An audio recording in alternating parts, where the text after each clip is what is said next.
16 अगस्त 2004 जब मैं परमेश्वर के बीच आया। पंजाबी समझते, हिंदी समझते सब? हिंदी समझते, पंजाबी नहीं समझते। 16 अगस्त 2004 जिस दिन मैं परमेश्वर में आया। क्यों आया परमेश्वर में? क्योंकि मेरे को डिप्रेशन के अटैक होते थे। मैं डॉक्टर फैमिली से हूँ। क्यों हुए अटैक? क्योंकि मैं मसीह का विरोधी था। मेरे दादाजी को कैंसर हुआ तो क्रिश्चियन लोग उन पे प्रार्थना करने के लिए आते थे। जब प्रार्थना करने के लिए आते थे तो मैं बोलता था कि हम हिंदू हैं, हम सिख लोग हैं, हम ये अंग्रेजों के धर्म पे यकीन नहीं करते। तो मैं उनको गालियां निकालता था क्रिश्चियन लोगों को कि ये हमारे धर्म को बुरा बोलते हैं, इसलिए इनको आज के बाद मेरे घर में नहीं आने देना।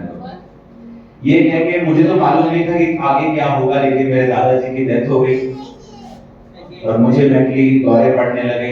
न्यूरोलॉजिस्ट, बाबे, डॉक्टर, सब जगह में गया। जिस दिन सुसाइड करने वाला था मैं, उस दिन हिंदू आदमी जो जीसस क्राइस्ट पे यकीन करता था, उसने मुझे 16 अगस्त 2004 रात को 8 बजे सुसमाचार दिया था।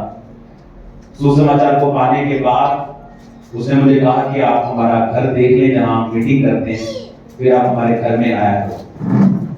क्योंकि आज मैंने आपको देखा यहाँ बैठे पहली बार, तो मुझे अपनी याद आ गई कि 2004 में मैं नशा किया हुआ था और मैं बाइक पर, क्योंकि उनके घर में कार नहीं जाती थी, तो नशा करके बाइक पर मैं चर्च जहां घर में लगती थी सब्जी को देखने के लिए गया था। और मुझे एक बात बोली गई थी कि प्रभु यीशु मसीह के पवित्र वचन में एक बार भी ईसाई धर्म नाम का शब्द नहीं। बाइबल में एक ही बात लिखी है कि पाप की वजह से नाल तुसी दुखी होए, यीशु मसीह के लहू दे विच ताकत है, उसके ब्लड में ताकत है आपके पापों को माफ करने की। आमीन। सो कंप्लीट सेट करो। और जब मैंने ये वचन सुना था, मेरे को यकीन नहीं था। अभी भी मन में डाउट थे कि अगर ये परमेश्वर है तो फिर वो कौन है? अगर ये परमेश्वर है तो फिर मैं जिनको मानता हूं क्या वो परमेश्वर नहीं है क्या? लेकिन उस समय मैं इतना टूट चुका था, जा जाके जगामा थे डॉक्टरों को हर जगह। फिर मैं बोल गया, मैं कहा नहीं, मैं जाऊंगा चर्च, जाके देखांगा अपनी अखां देखा। और जिस दिन मैं पहली बार चर्च गया, उसके बाद मैं चर्च जाना शुरू हुआ, मेरे सामने बीमार लोग आते थे और मैं बड़ा शकी किस्म का आदमी था। मुझे यकीन नहीं होता था कि ये सच बोल रहे हैं कि झूठ बोल रहे हैं। मेरे पास कंप्यूटर था, घर में इंटरनेट था। 2004 में भी मैं अमीर घराने से था, सब कुछ चेक करता था, देखता था, परखता था कि सच बोल रहे हैं कि झूठ बोल रहे हैं। लेकिन मेरी आंखों के सामने परमेश्वर ने ऐसे मिरेकल्स किए लोगों की लाइफ में, मुझे धीरे धीरे यकीन होता गया कि सचमुच यीशु मसीह जीवित परमेश्वर और सब कुछ करने की ताकत रखता है। आमीन। आज जब मैंने आपको पहली बार देखा है, यहाँ पे आप पहली बार आए हो, कोई क्रिश्चियन होगा, कोई नॉन क्रिश्चियन होगा, आपको कल से या परसों से मेरी टीम आपने प्रेयर रिक्वेस्ट कंप्लीट भर दी है, उसमें सारी आपने बता देना कि मेरे को क्या प्रॉब्लम है, क्या दिक्कत है, वो आपका केस पढ़ेंगे। और मैं अपनी टीम को बताना चाहता हूँ कि आप जब उनको कॉल करें तो अपना नाम नहीं बताएं, आप नंबर बताएं कि मैं शेफर्ड नंबर 1 बोल रहा हूँ, 2 बोल रहा हूँ। अपना नाम आप डिसाइड कर लें, कौन 1 2 3 4 5 6 है। आपको कॉल आएगी कि मैं आपका चरवाहा बोल रहा हूँ, मेरा नंबर 5 है। इसलिए आपके हम केस पढ़ेंगे, आपकी प्रेयर रिक्वेस्ट पढ़ेंगे। जो टीम 24 घंटे प्रार्थना करती है यहाँ पे प्रेयर माउंटेन, आपको शायद नहीं पता होगा, रोज रात को 8 बजे प्रार्थना होती है। प्रार्थना पहाड़ के ऊपर लाइव, उसे आप लाइव अटेंड कर सकते हो। वहां आप जा नहीं सकते हो जब तक आपको वहां से इनविटेशन नहीं आता, वो सब लोगों के लिए नहीं है। तो वहां पर 24 घंटे फास्टिंग में बिना खाए पिए एक टीम प्रार्थना करती है। वो टीम उठ जाती है, फिर दूसरी बैठती है, वो उठती है, तीसरी बैठती है। तो वो टीम आपके लिए 7 हफ्ते लगातार आपके प्रेयर रिक्वेस्ट के ऊपर प्रार्थना करेगी। 7 वीक्स, 7 हफ्ते आपको लगातार चर्च में आना है। कोशिश करना है ब्रांच में नहीं जाएं, आप यहीं पे आएं। मुश्किल होगा आपको, लेकिन मैं ये चाहता हूं कि अगले 7 हफ्ते आप लगातार वो चीजें देखें जो परमेश्वर का आत्मा करता है। और वो 7 हफ्तों में मैं आपके लिए प्रेयर करूंगा और एक टीम मेंबर आपको फोन करेगा, अपना नंबर बताएगा कि मैं 6 नंबर बोल रहा हूं। वो क्यों? ताकि जब आपका केस वो सुने, आपके लिए प्रेयर करे, आपको गाइड करे, उसके बाद आपकी प्रेयर रिक्वेस्ट चले जाएगी प्रेयर माउंटेन पे, वहां रोज ले हैंड होगा। उसके बाद जब आपको अगर मिलना है, आपको कोई प्रॉब्लम है, आपको कोई डाउट है, आपको कुछ पूछना है, तो आप सिंपली मंगलवार जब काउंसलिंग होती है यहाँ पर, आप आकर टीम से बोल सकते हो कि मैं 7 हफ्ते के अंदर अंदर आपको काउंसलिंग लेनी है। उसके बाद आपको फिर कोई नंबर नहीं मिलेगा, वो सेम आदमी नहीं मिलेगा, उसके बाद आप ले सकते हो काउंसलिंग। लेकिन 7 हफ्ते के अंदर अंदर अगर आपको काउंसलिंग लेनी है, आप बोल सकते हो कि ये मेरा पेपर है, मेरा शेफर्ड नंबर 10 है, मैंने 10 नंबर के भाई के साथ बात की थी, मेरी उससे बात करवा दो। आपको वही बंदा बात करेगा जिसने आपको कॉल किया। आपको इजी होगा, तो हम समझाना आसान रहेगा। मेरी तो अटल गाल हुई थी, उन्होंने पता होगा हाँ मेरी आपसे बात हुई थी, मैंने आपको प्रेयर करने के लिए बोला था, मैंने आपको फास्टिंग करने के लिए बोला था, मैंने आपको चर्च आने के लिए बोला था, मैंने आपको ये करने के लिए बोला था, आपने ये किया कि नहीं किया, मैंने थोड़ा किया, मैंने ज्यादा किया, मैं ज्यादा करूंगा। वो आपको गाइड करेंगे और आपकी चरवाही करेंगे, आपको आपकी अगुवाई करेंगे, आपको अच्छी तरह से चराएंगे जिस तरह भेड़ों को चराते हैं। आप मेरी बात समझ रहे हो? पर आपका काम है 7 वीक्स में आपने वो सुनना है जो चर्च में बोला जाता है। मुश्किल लगे, कैसा भी लगे, लेकिन 7 वीक्स आपको बस सुनना है। आपको विश्वास नहीं है परमेश्वर में, कोई मतलब नहीं, मुझे कोई गिला नहीं आपसे।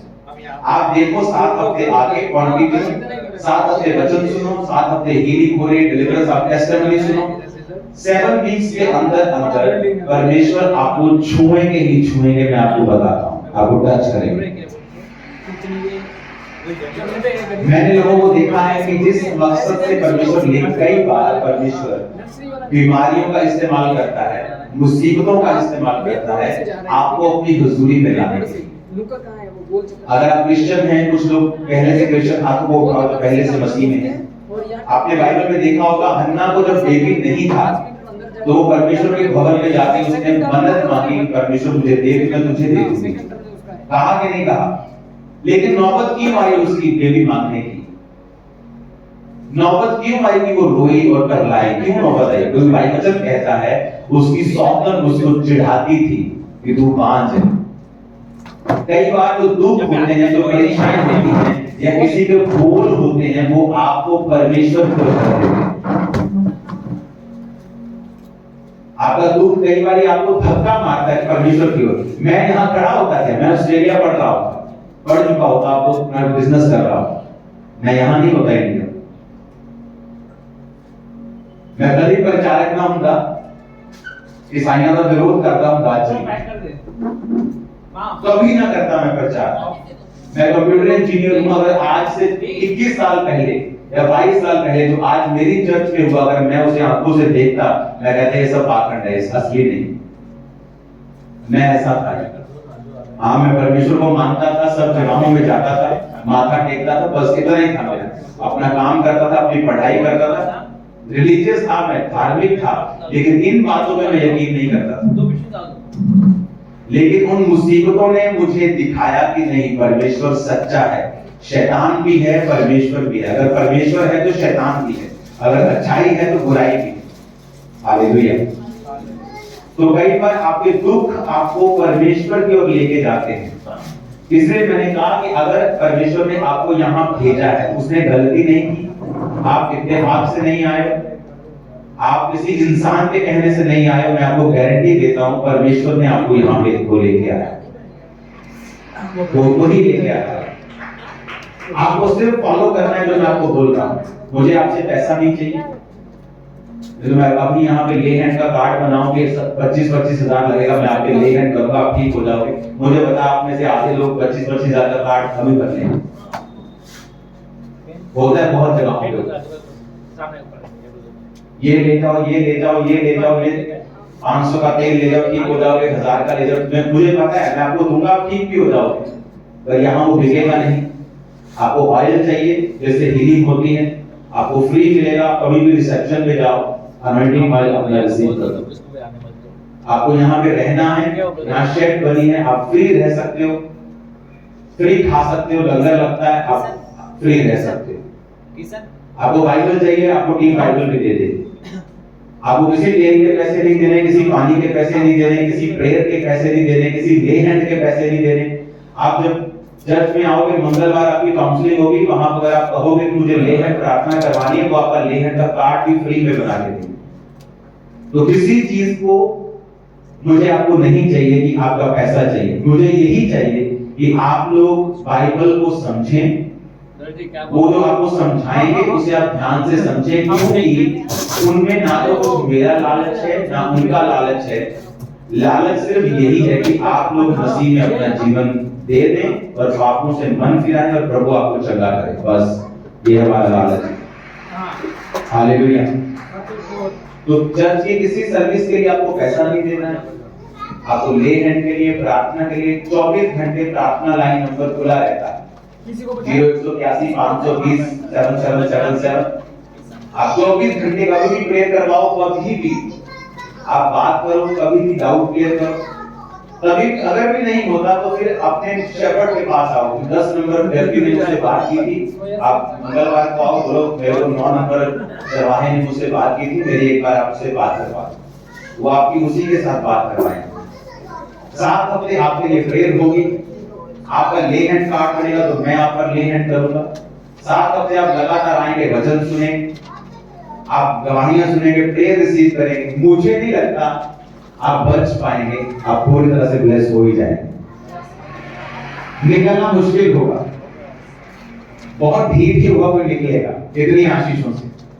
ये सब कुछ आपको दे दिया, सब कुछ आपके पास। इसलिए नंबर जो आप लिखेंगे, आपको नंबर अगले बुधवार और खास वीरवार ऑन रखना। अगर बुध वीरवार नंबर आपका बंद हुआ तो आपको कॉल हो सकता है दोबारा ना आए, क्योंकि टीम एक्सट्रीमली बिजी होती है। आज आपसे मिलने से पहले मैंने स्पेशल टीम जो आपको काउंसलिंग देती है उनकी ड्यूटी लगाई है कि वो आपको कॉल करेगी। पहले वो अदर टीम्स होती थी, लेकिन अब वो स्पेशल टीम है जो आप लोगों को कॉल करेगी। मेरा बिलीव है कि आप लोग वचन सुनेंगे, उनसे परमेश्वर को फॉलो करेंगे। और एक बात हमेशा याद रखना, जो आपकी असली मां होती है, जब आप गंदे होते हैं तो आपको साफ करती है कि फेंक देती है। लेकिन जो आपका पड़ोसी होता है, जब आप गंदे होते हैं, वो कहता बोलते अपनी मम्मी ने कहा तेनू साफ करके भेजे। यीशु मसीह के घर में आज से यहाँ पर 15 साल की बात होगी, 15-17 साल में एक व्यक्ति था, चर्च में आया और पूरा वो अपनी तैयारी के साथ पूरा पगड़ी वगैरह सब डाल बांध के अच्छी तरह छत खट्टा आदमी चर्च में आया और शराब भी रखी थी उसने। और इतनी शराब भी रखी थी कि उसके दूर से स्मेल आती थी, 5 फुट दूर से। मैंने कहा वो अपने परमेश्वर के, अपने मां के घर आया, अगर हम उसे रिजेक्ट कर देंगे तो साफ कौन करेगा। तो चर्च में आपको कभी भी घबराना नहीं, पापियों के लिए तो आया है परमेश्वर।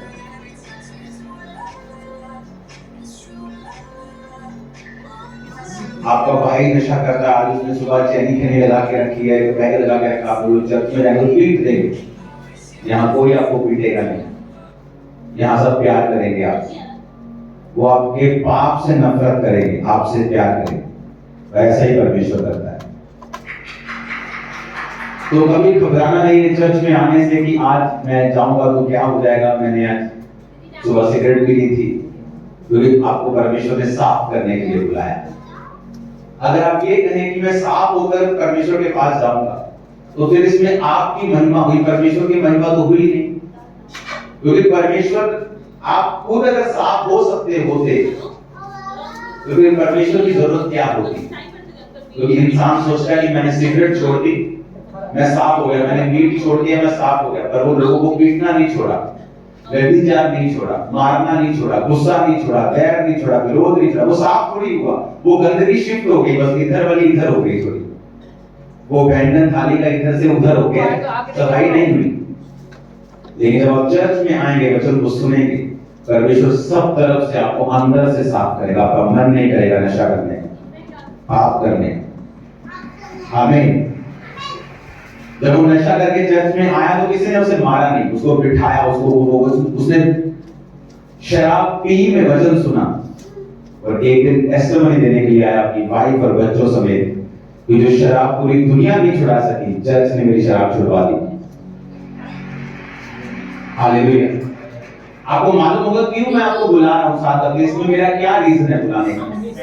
एक बार इधर एक गांव का लड़का है, पंजाबी लड़का है, उसको किसी ने बताया कि चर्च में जहां तेरा डिवोर्स हो रहा है, तू जल्दी फ्री नहीं हो रहा, तो प्रेयर करवा, जल्दी फ्री हो जाएगा। चर्च में आया और आगे उसने प्रार्थना रिक्वेस्ट आपकी तरफ भरी कि मेरा डाइवोर्स जल्दी हो जाए।